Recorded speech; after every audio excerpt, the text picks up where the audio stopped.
अस्सलाम वालेकुम नाज़रीन।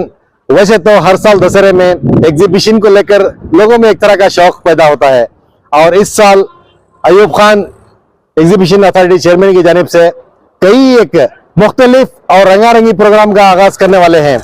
और मैं ये भी बता दूं कि इस साल न सिर्फ एंटरटेनमेंट बल्कि तारीख को जिंदा करने की एक कोशिश अयूब खान ने की है। मैं ये बता दूं कि इस मुल्क का जो मिलिट्री शोबा होता है, वहां के एम्यूनेशन जो होते हैं किस तरह होते हैं ये आम लोगों को पता ही नहीं है। उसका भी यहाँ पर इंशाल्लाह 5 दिन का ऐलान किया गया है, लेकिन अयूब खान की जानिब से कहा गया है कि इसे 15 दिनों के अंदर यहाँ डिस्प्ले का एक इंतजाम किया जाने वाला है। मैं नौजवान नस्ल से बहुत अदबन गुजारिश करूंगा कि इस मौके को खोने ना दें, बल्कि ज्यादा से ज्यादा यहाँ पर पहुंचने की कोशिश करें। यहाँ पर बच्चों के लिए हर तरह के एंटरटेनमेंट है, बड़ों के लिए एंटरटेनमेंट है और दुकानदारों के लिए एक खास ताकीद की गई है कि यहाँ पर प्लास्टिक फ्री की जाए। और प्लास्टिक फ्री को लेकर अयूब खान की जानिब से बहुत ज्यादा कोशिश जारी है। इस सिलसिले में जो भी कहना है अयूब खान के बारे में, अयूब खान के मुंह से जुबानी क्या कहना चाह रहे हैं वो तमाम आपको रूबरू पेश किया जाएगा। हमारी जिम्मेदारी बनती है कि एग्जीबिशन में जो कुछ होने वाला है आप तक पहुंचाएं। अयूब खान साहब, इस साल दशहरे में बहैसियत चेयरमैन आप क्या क्या कुछ करने वाले हैं, क्योंकि लोगों को हमेशा एग्जीबिशन से एक लगाव होता है। सर इस साल क्या नए नए प्रोग्राम से बताइए सर। दशहरा 2024 दशहरा तो हर साल होता है मैसूर के अंदर। इस साल का दशहरा 2024 का हमारे वजीर आला सिद्धरामैया जी ने अनाउंस किया है कि बहुत ही जोरों और शोरों के साथ इस साल का दशहरा करेंगे। उन्होंने कहने के बाद मैसूर के अंदर बहुत सारे दशहरे के काम चल रहे हैं।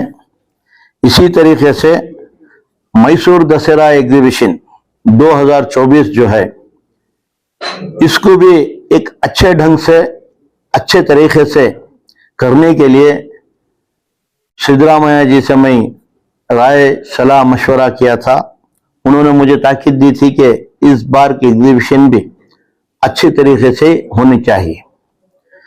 तो अल्लाह ताला ने मुझे इस एग्जीबिशन का चेयरमैन बनाने के बाद पिछले साल जो एग्जीबिशन चल रहे थे उसका फीडबैक लिया। हम क्या कर सकते हैं, क्या खामियां थे, उसके बारे में बहुत सारों के साथ बैठकर गुफ्तगू की। मेरे अफसरों के साथ भी बातचीत की। बातचीत करने के बाद एक नतीजे पर आए कि इस बार की एग्जीबिशन दूसरी तरीके से अच्छी तरीके से होनी चाहिए। यानी जो भी एग्जीबिशन को आते हैं, आने के बाद वही पुरानी सोच रखकर नहीं आना चाहिए। आने के बाद फिर मैं एग्जीबिशन को आना चाहिए, ये तमन्ना लेके एग्जीबिशन के बाहर जाना है। इस कॉन्सेप्ट को रखते हुए इस बार की एग्जीबिशन का काम मैंने शुरू किया है। उसमें पहले ही ब्रांड मैसूर बोलकर एक मैसूर वुडन पैलेस का फेशिया बनाकर, आउटलुक बनाकर, जो सालों सदियों पहले था मैसूर का एक लकड़ी का पैलेस जो था, ये हमारे में बहुत सारों को पता ही नहीं है। उसको आग लग गई थी, उसके बाद आप जो है वो बना हुआ था।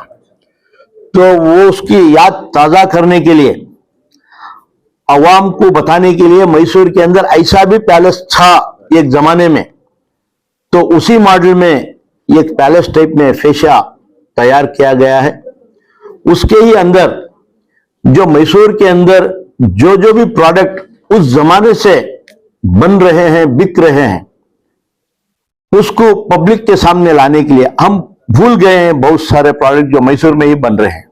आज की हमारी सदी में हमारे बच्चों को पूछिए ये मैसूर का पैदावार चीज क्या है या मैसूर के अंदर ट्रेडिशनल क्या बनता है, तो हमारे बच्चों को किसी को पता नहीं है। हम भूलते जा रहे हैं हिस्ट्री। तो इसकी याद फिर ताजा करने के लिए, दोहराने के लिए इसी एक ही अम्ब्रेला के अंदर Mysore silk sarees, Mysore sandal soap, Mysore sandalwood, Mysore Ganjifa painting पुराने जमाने का, मैसूर पाक, मैसूर मलिगे, चन्नपटना टॉयस, मैसूर रसबाड़े जो मैसूर का सोन माउस है, मैसूर विलेजले जो पान है, ऐसे बहुत सारे विरेंगरे, बदनेकाई, जे क्राफ्ट और इनले वर्क्स जो करते हैं, ऐसे बहुत सारे चीजें हैं जो सिर्फ मैसूर से ही ईजाद हुए हैं और मैसूर में ही बनते हैं। लेकिन मैसूर वालों को पता नहीं। तो ये बदकिस्मती है कि हम इसका इस्तेमाल भी कम करना शुरू करें, इसका इस्तेमाल भी कम कर रहे हैं और पता भी नहीं है कि ये मैसूर के अंदर ही तैयार होते हैं। मैसूर सिल्क साड़ीज खरीदने के लिए हजारों मीलों से आकर टूरिस्ट यहां पर खरीद कर जाते हैं, लेकिन मैसूर वाले खरीदने के लिए पीछे हटते हैं। उसको मैसूर वालों की इसकी कीमत ही पता नहीं है, मैसूर सिल्क साड़ीज क्या है बोलकर। तो ऐसे माहौल के अंदर मैंने एग्जीबिशन के अंदर, जो एग्जीबिशन का मतलब है एग्जिबिट करना है, नुमाइश करना है, दिखाना है, तो मैं ब्रांड मैसूर के नाम पर ये दिखाना चाहता हूं। यह सिर्फ दिखाना ही नहीं है, अंदर जिसकी मैन्युफैक्चरिंग कैसी होती है, किस तरीके से होती है, उसका भी हमने इंतजाम किया है। मिसाल के तौर पर मैसूर सिल्क साड़ीज जो है खाली शोरूम रखकर सेल ही नहीं है, वहां पर मैसूर सिल्क साड़ी किससे बनती है, कैसे बनती है, वो दिखाया जाएगा, उसके बाद सेल होगा। मैसूर सैंडल सोप किस तरीके से बनता है, उसके बाद सेल किया जाएगा। मैसूर सैंडलवुड मैसूर के अंदर बहुत तरीके के हैं, बहुत जात के हैं, हमें पता ही नहीं, हम सिर्फ एक ही कहते हैं कि मैसूर सैंडलवुड कहते हैं, उसमें बहुत वेराइटीज है। तो वो फॉरेस्ट वाले हर सैंडलवुड लाकर उसको एग्जिबिट करते हैं और उसका सेल भी यहां पर हो रहा है सैंडलवुड का। तो इसके साथ साथ मैसूर सैंडल ऑयल जो है बिक्री यहां कहीं भी नहीं है, तो इसके अंदर pure Mysore sandalwood oil sandalwood factory से ही यहां पर सेल का इंतजाम किया गया है। इसी तरीके से गांजीफा पेंटिंग जिसे कहते हैं, जिसे गोल्ड मिक्स कर कर पेंट करते हैं, उस जमाने में राजा महाराजा के जमाने में वहीं पर बैठकर पेंटिंग भी करते हैं और सेल भी करते हैं। ऐसा ही चन्नपटना टॉयस वहां पर ही मैन्युफैक्चर करते हैं बैठकर, उसी जगह पर सेल भी वहीं पर रखा गया है। ऐसे हर साल में इसी तरीके का नुमाइश कर कर सेल रखकर एक ही ब्रांड मैसूर के नाम पर वहां पर दिखाया जाएगा, जिससे मैसूर की सदियों पुरानी यादें ताजी होगी। इसके साथ साथ मिलिट्री से मैं ये 2 महीने पहले से कोशिश किया था कि मिलिट्री के आर्म्स एंड एम्युनिशंस यहां पर डिस्प्ले किया जाए, जिसको देखकर हमारे नौजवानों में भी एक जोश हो, आर्मी में जमने का जज्बा पैदा हो, देश के बारे में जानकारी हो। तो अगर वार चली तो किस तरीके के इक्विपमेंट्स इस्तेमाल किए जाते हैं, तो उसके लिए मैं आर्मी वालों से 2 महीने पहले ही जाकर एक कोशिश कर रहा था। उसमें हमारे टूरिज्म सेक्रेटरी सलमा मणिवणन साहब, उनको साथ लेकर फिर एक बार कोशिश की, तो करने के बाद कल मुझे फोन आया था, वो लोग भी यहाँ पर आए थे कि हम चंद आर्म्स एंड एम्युनिशंस मिलिट्री के यहाँ पर डिस्प्ले करेंगे। तो ये बहुत ही बड़ी बात है हमारे नौजवानों के लिए और मैसूर वाले के लिए, पहली मर्तबा उसका भी एक यहाँ पर डिस्प्ले होगा। कितने दिन होगा सर? वो 4 दिन के लिए कहे गए हैं, लेकिन फिर मैं आज उनको लेटर भेज रहा हूं, मैं खुद जाकर बात कर रहा हूं जनरल से, आर्मी जनरल से रिक्वेस्ट कर रहा हूँ कि एटलीस्ट 15 दिन दशहरा जब तक चलता है उस वक्त तक डिस्प्ले करने की कोशिश कीजिए, क्योंकि वो आर्म्स एम्युनिशन बहुत कॉस्टली भी होते हैं और सिक्योरिटी का प्रॉब्लम भी रहता है। तो इस वजह से वो, और उसको नुमाइश करने के लिए सेंट्रल गवर्नमेंट से परमिशन लेना पड़ता है, तो ये सेंट्रल गवर्नमेंट से परमिशन लेकर यहाँ पर डाल रहे हैं। तो 4 दिन के लिए हमें मौका मिला है और अगले फिर एक 10 दिन कोशिश कीजिए बढ़ाने की कोशिश कर रहा हूं। इसी तरीके से एग्जीबिशन के अंदर सिंगल यूज प्लास्टिक मुक्त एग्जीबिशन बोलकर प्लास्टिक बैन करके, प्लास्टिक मतलब सिंगल यूज प्लास्टिक, जो भी प्लास्टिक कवर्स लेके आते हैं वो सब उनका मंगले जाएगा, वहां पर कपड़े के बैगों का इस्तेमाल होगा। एग्जीबिशन स्ट्रिक्टली ये रूल्स फॉलो कर रहे हैं, जहां तक के पानी के बॉटल भी प्लास्टिक के हम यूज करने नहीं देंगे। तो इस बार का एग्जीबिशन जो है Mysore Dussehra exhibition plastic free exhibition है, जहां पर सिंगल यूज प्लास्टिक कहीं भी नहीं होगा। इवन खाने के होटलों में भी पेपर या पत्ते के प्लेट्स यूज किए जाएंगे, प्लास्टिक इस्तेमाल नहीं किया जाएगा। इसी तरीके से पानी का इंतजाम भी यहाँ पर 7-8 जगह जो एयरपोर्ट्स में टैप्स हैं, फाउंटेन्स, वाटर फाउंटेन्स, उस तरीके के लगवाकर प्योरली आरओ वाटर दे रहे हैं फ्री, मुफ्त में, जहां पर आदमी खुलकर आराम से आसानी के साथ बिना हिचके पानी पी सकते हैं।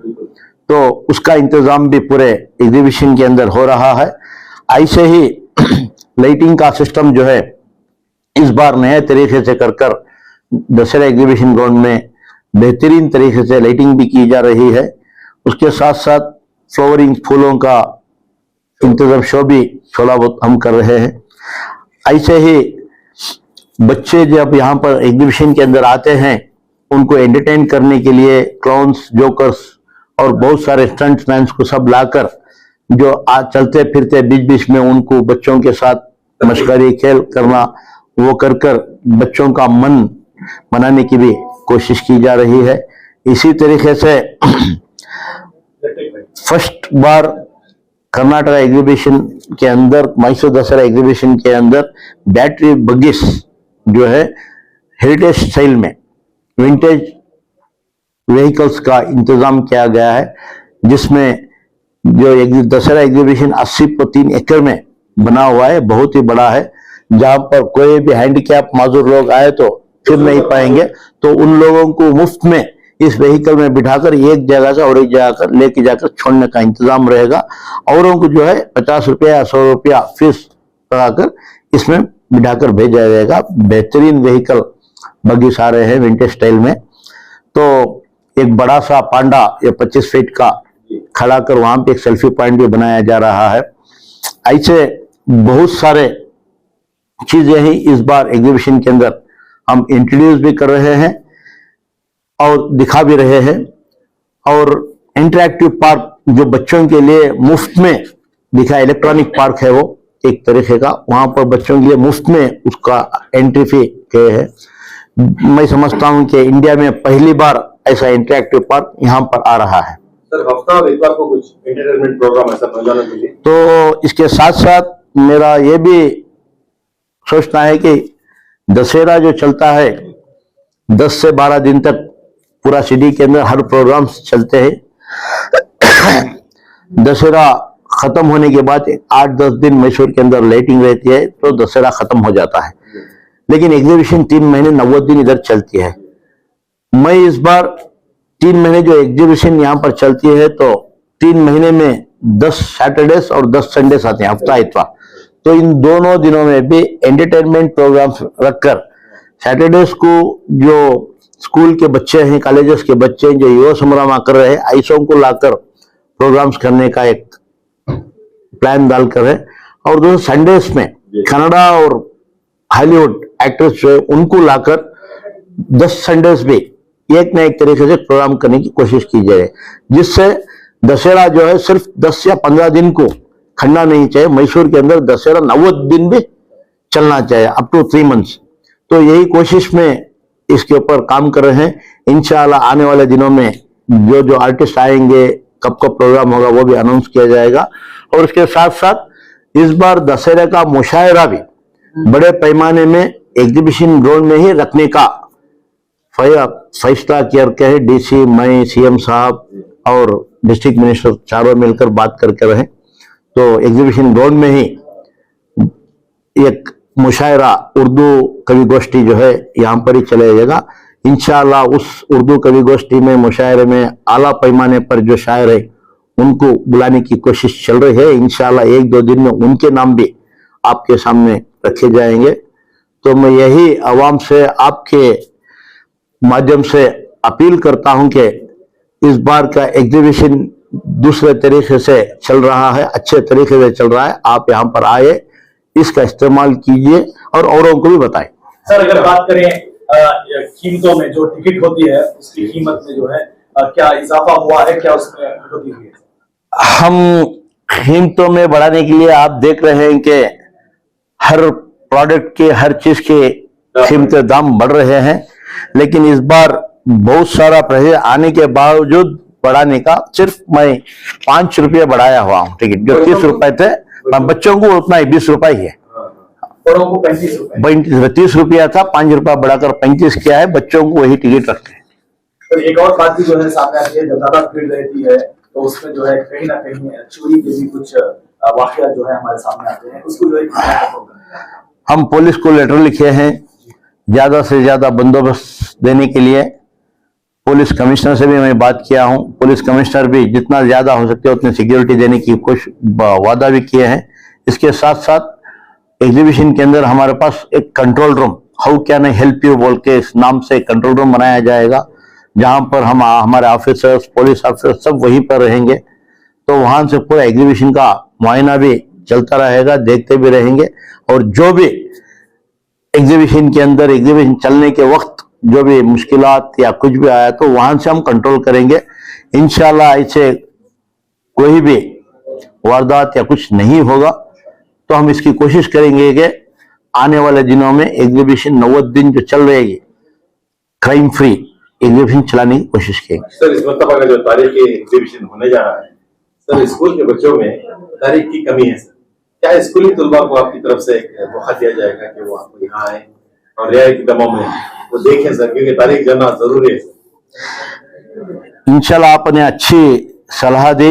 इसके बारे में मैं हमारे अफसरों के साथ बैठकर बात करूंगा, क्योंकि एक बार मैं एकदम डिसीजन नहीं ले सकता, क्योंकि ये एग्जीबिशन जो है हम ग्लोबल टेंडर के नाम पर एक कंट्रैक्टर को दिया जाता है, उसके साथ भी हम राय मशवरा करना है। सलाह तो बहुत अच्छी है, इंशाल्लाह आने वाले दिनों में उससे बात कर कोई एक नतीजे पर पहुंचूंगा।